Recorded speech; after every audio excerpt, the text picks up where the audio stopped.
Pijao Editores presenta Nuestra Cultura.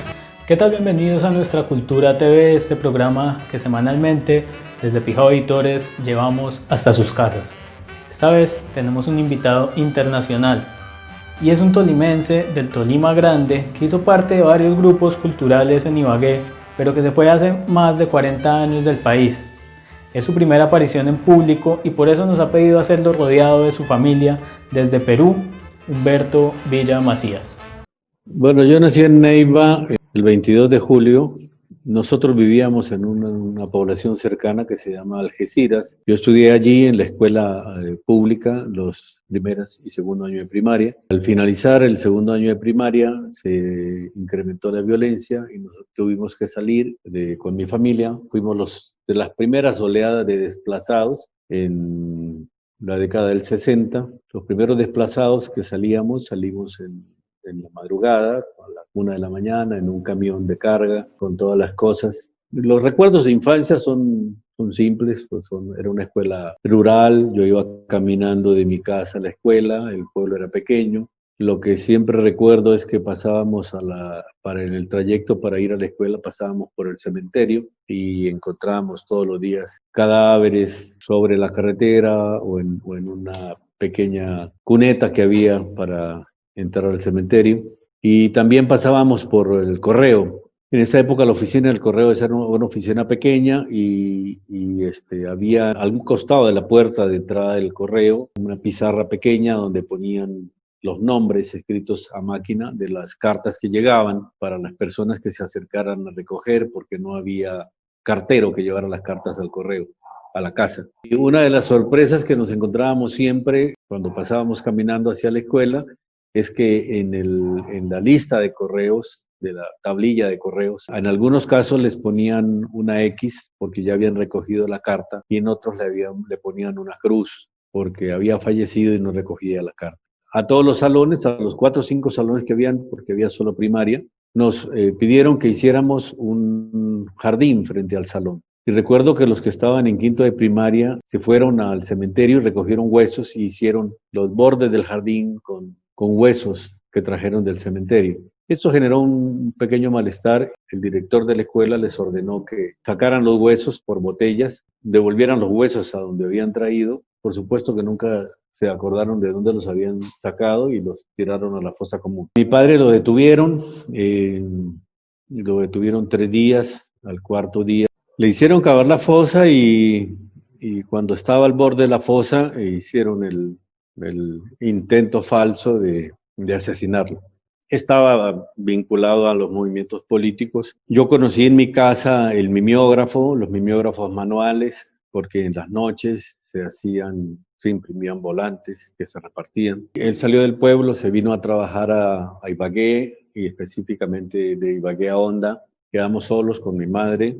Pasaron como 4 o 5 meses y se comunicaron por carta. Mi madre empezó a vender todas las cosas. Teníamos algunas vacas, algunas cosas, se vendieron las cosas, los muebles y salimos del pueblo. Nosotros salimos a la 1 de la mañana, había gente que nos acompañó en la puerta de la casa, dejamos la casa encargada a un familiar. A las 10 de la mañana del día siguiente nos encontramos con mi padre en Espinal. En el Espinal nosotros no llegamos directamente a Ibagué, sino que fuimos a Honda. Y a los 3 meses nos enteramos que la familia que había vivido ahí había sido asesinada con una pica de construcción y por eso esa casa no se la alquilaban a nadie. Y nos llegamos a Ibagué. Mi padre consiguió una casa en la callejuela del 20 de julio, el barrio 20 de julio. Nuestros vecinos eran la familia Pardo. Estaban Carlos Orlando, Jorge Eliezer, Pablo Pardo y todas las hermanas, 3 o 4 hermanas, la madre y el padre. Eran nuestros vecinos, nosotros vivíamos al costado. Hubo un temblor en esa época. Nos fuimos de allí a una casa de nuevo en San Diego y de ahí pasamos a una casita cerca a la escuela Diego Falan.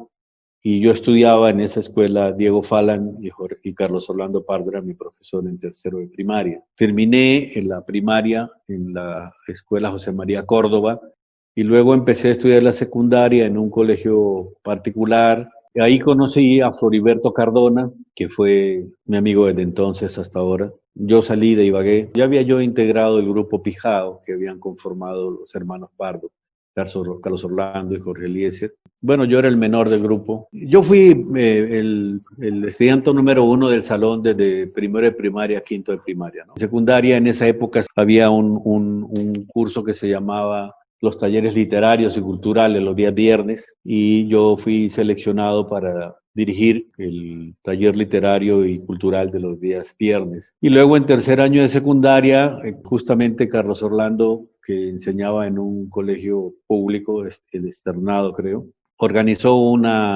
por el Día del Idioma, un debate en el auditorio del Consejo Municipal de la Municipalidad de Ibagué. Y yo participé representando a mi colegio. Ahí nos volvimos a encontrar después de muchos años, como de 4 o 5 años. Ahí nos hemos encontrado, me dieron una mención también. Y a partir de esa reunión, hablaba el grupo Pijao, que era de personas mayores, ¿no? Yo era el menor, y ellos pusieron una librería en la carrera quinta con 17 creo. Y como no tenían plata para pagar guardián, entonces nos pedían a los menores que nos quedáramos en las noches a cuidar la librería. Con Libardo Vargas Telemín nos turnábamos para quedarnos 1 o 2 días a la semana, y empezábamos a las 7, 8 de la noche que cerraban la librería, empezábamos a leer y competíamos quién era capaz de leer más durante la noche. Creo que hemos llegado a leernos 2 o 3 libros breves en una noche. Yo recuerdo que leímos La celosía de Alain Robert Grillet, Patas de perro de un escritor chileno, y El lugar sin límite de José Donoso. Los 3 los leí en una noche. Estuve presente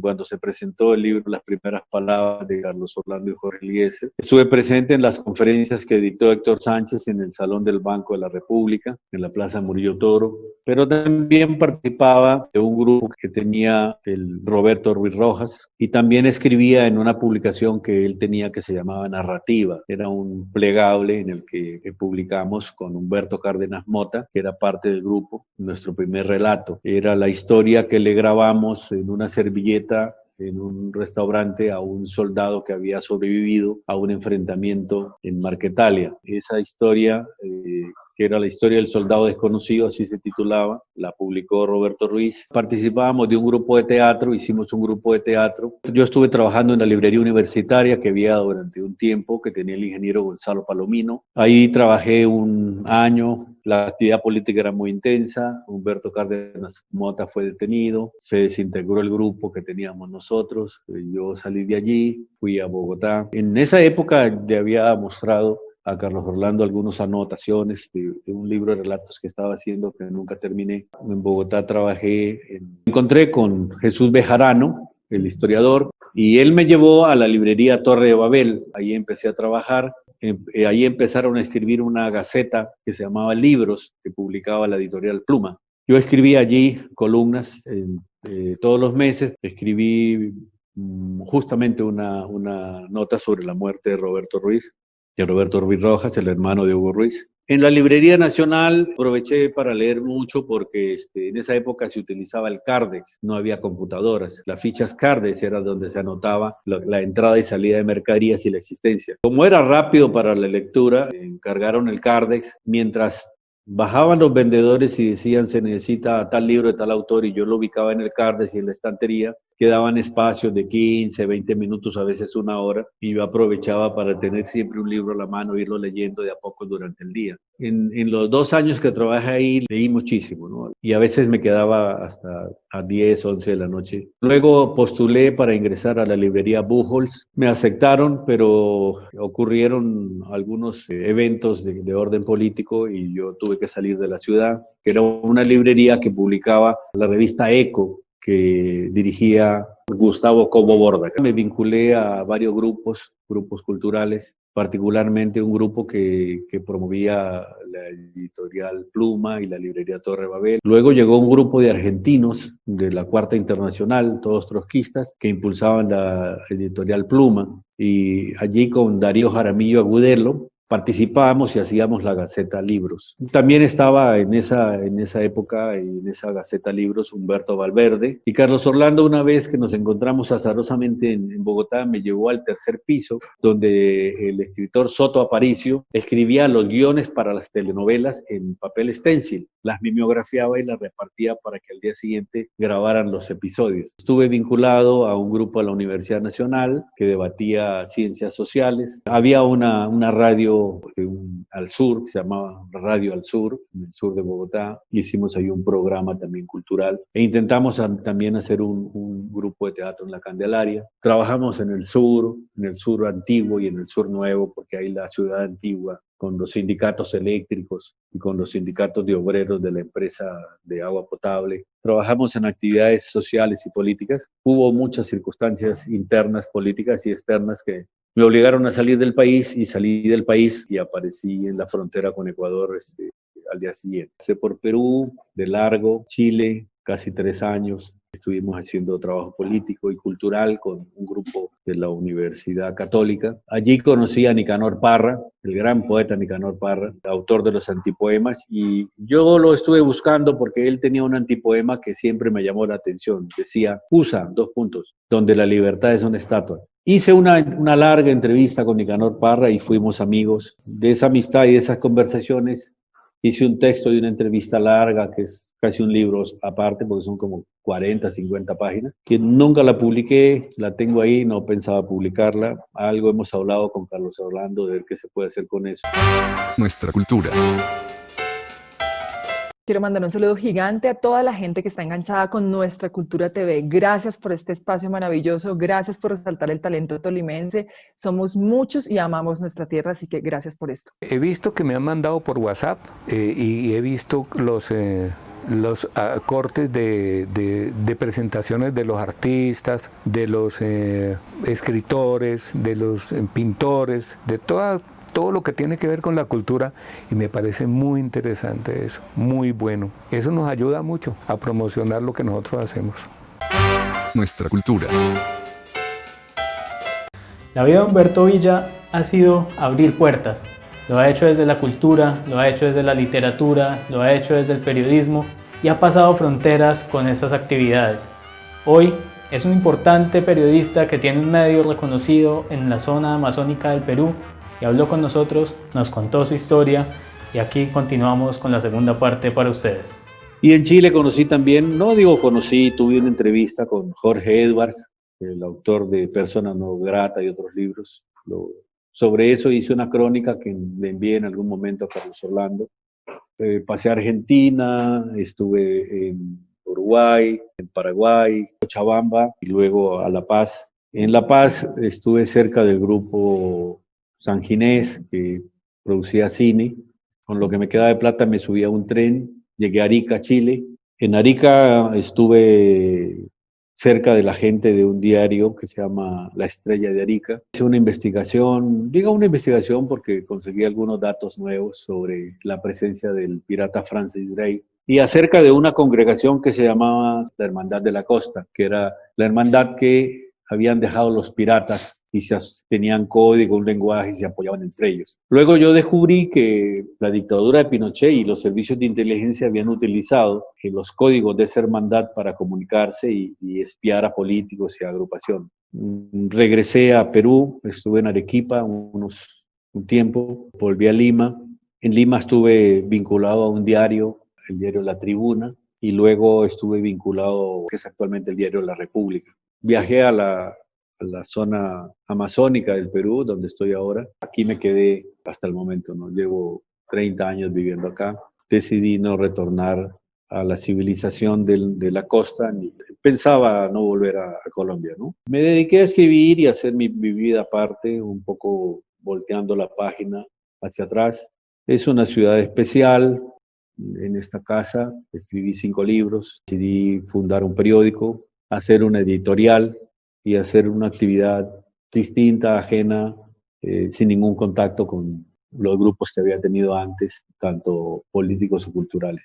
Por eso la primera novela que me publicó Carlos Orlando Parto se llama puerta de castigo, porque la puerta de castigo, el lenguaje taurino, es la puerta por donde sale el toro y el toro sale a morir. Carlos Orlando Pardo es mi maestro, fue mi maestro en tercero de primaria y lo ha sido a lo largo de todos estos más de 40 años de ausencia mía. Porque yo a lo largo de eso escribí un libro que se llama Fe de Letras. ¿Por qué Fe de Letras? Porque la literatura es la que me permitió mantenerme vivo a lo largo de todo este tiempo. Yo les envié a Pijao un texto que se llama Un espejo de palabras, en donde recuerdo la primera conferencia que dio Héctor Sánchez en el Salón de Actos del Banco de la República. Y yo digo en ese texto que he necesitado 30 años para encontrar una respuesta para esa pregunta. Ese libro se llama Fe de Letras y es un testimonio de la presencia de la literatura a lo largo de todo este tiempo. Hice muchas actividades paralelas, ¿no? Vendí autos, vendí enciclopedias, hicimos actividades de orden político, etcétera. Pero siempre estuve vinculado a la cultura y la única manera que podía tener un vínculo directo era con la prensa, a la prensa en radio y cuando se dio en la televisión. Luego decidí dejar de hacer televisión porque me parecía un poco vacuo, ligero, y estuve vinculado exclusivamente a la prensa escrita. La prensa escrita en provincias, sobre todo, es un trabajo solitario, pequeño. Yo abandoné esa expectativa, se lo he dicho a Carlos Orlando, luego por los azares de la tecnología, porque ya no hay destino sino tecnología. Nos encontramos a través de los correos electrónicos. Él ha persistido en publicar y se publicó el primer libro. Luego le hice un ensayo, que no es un ensayo, es un artículo amplio sobre su obra. Ese artículo amplio lo estoy renovando y lo tomé como columna vertebral para un libro mayor sobre la obra de Carlos Orlando y sobre la literatura de la violencia en Colombia y particularmente en el Tolima. Yo creo que no quiero escribir una línea más. Son 5 libros que están ahí. Me quiero dedicar a otras cosas. Posiblemente esté para los 50 años de Pijao y veremos qué sucede. Pero Borges, que era un buen promotor de la filosofía y la cultura, dice que de todos los utensilios que el hombre ha inventado a lo largo de su trayectoria, todos son físicos y sustituyen las manos, sustituyen los pies. Pero el único que no sustituye, sino es una prolongación de su imaginación y su pensamiento es el libro. Estamos fundando un diario y sacando un diario con todas las dificultades del caso. Yo cuando decidí cerrar esa puerta y abrir otra, me casé con mi esposa María Belkis Río Ramos. Ha sido un soporte esencial y luego he tenido con ella 3 hijos. Jaime Humberto, que está acá a mi izquierda, Sofía Belkis, que está a la derecha, Victoria Alejandra, que está atrás. Pablo Neruda, en un libro que se llama El habitante y su esperanza, dice que quien no habita no es terrenal. Quien quiera escribir tiene que habitar. Si no habitas, eres un pasajero y el pasajero deja huellas ligeras. Yo venía de ese grupo, del grupo Pijao, y necesitaba cerrar esa puerta y empezar la otra para habitar, porque todos los demás del grupo Pijao fueron habitantes. Y a mí me correspondía cerrar una puerta, abrir otra y construir un espacio. Yo lo que he hecho todos estos años es construir ese espacio y en ese espacio poder escribir esos 5 libros. Yo fui cofundador de un diario acá que se llama El Diario Ahora, pero había un momento en que también necesitaba dentro de la propia actividad de la prensa cerrar una puerta y abrir la otra y crear un propio espacio. Eso es lo mismo que he hecho con la prensa, ¿no? Siempre fui trabajador de la prensa, siempre fui un asalariado de la prensa.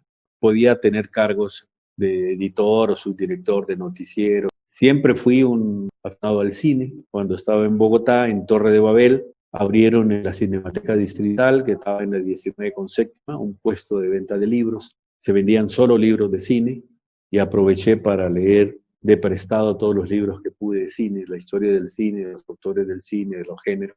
Mi objetivo en ese momento de la vida no era ser escritor, sino ser director de cine. Como ya estaba dentro de la Cinemateca, para entrar gratis a ver los ciclos, y veía 3 películas al día y de los ciclos de cine italiano, de cine francés, etcétera, de cine ruso. Hay un texto que en ese libro, Fe de Letras, escribí sobre Humberto Tafurchi, en donde cuento una anécdota que nos ocurrió en la Plaza Murillo. Se encontró todo el grupo Pijao y nos fuimos a tomar aguardiente ahí.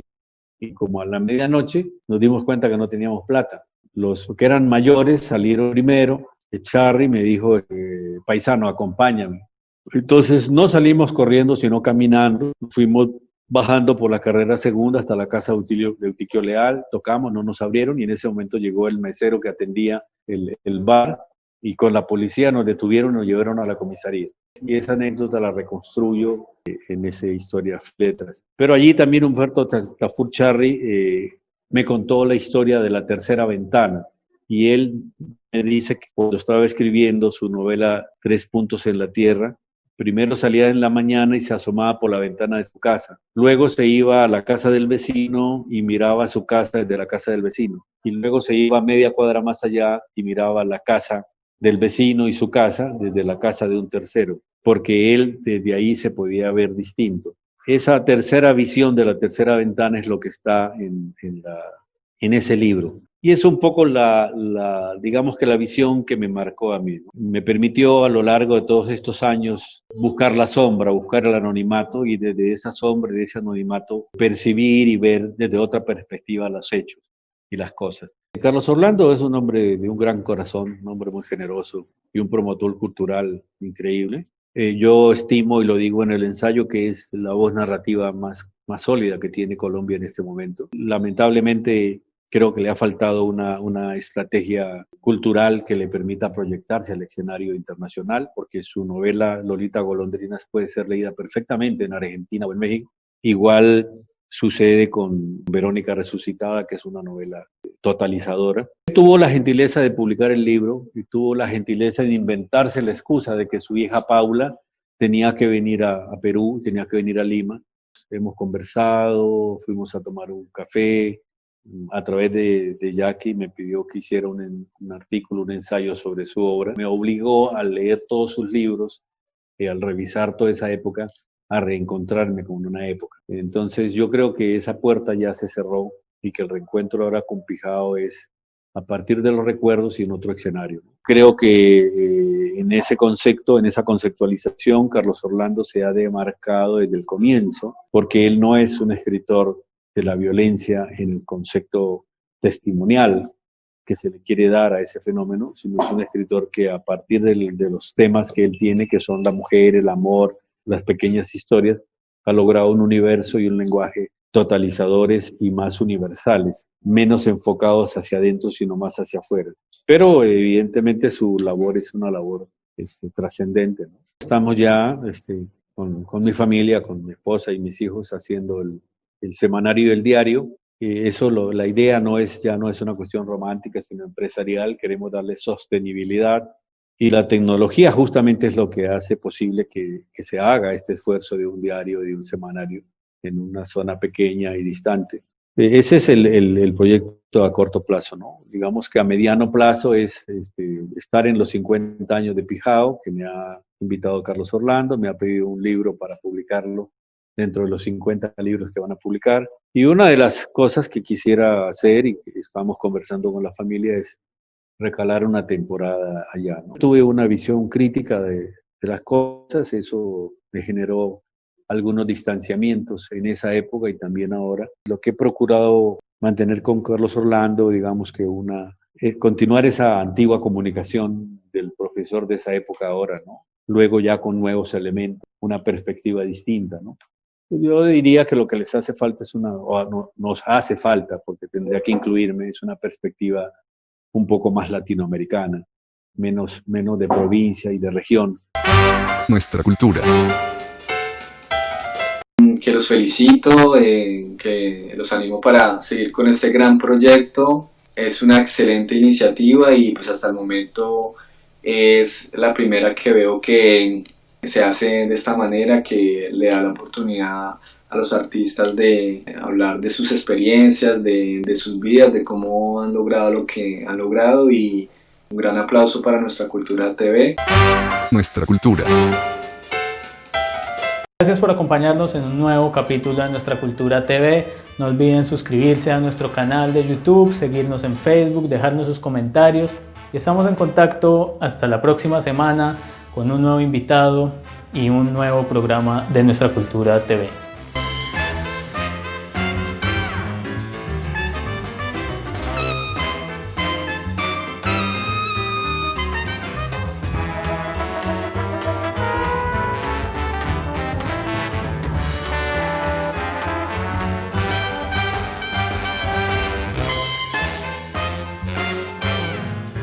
Aquí termina nuestra cultura.